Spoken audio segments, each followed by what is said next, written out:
होय हो, मी काय म्हणते, आपल्या घरात जागा किती कमी पडते ना सगळ्यांना. होय अगं.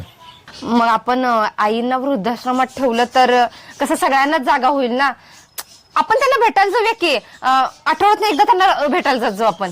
हा म्हणजे कसं घरात पण जागा होईल आणि त्या पण खुश राहतील आणि आपण पण खुश राहील ना, म्हणून म्हणलं मी. मग एक काम करूया, ह्याला पण बोर्डिंगला ठेवूया.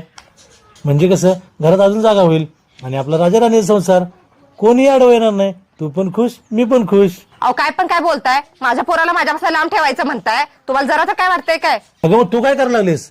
मुलगा कितीही मोठा झाला तरी मुलासाठी आईचं प्रेम कधीही कमी होत नसतंय.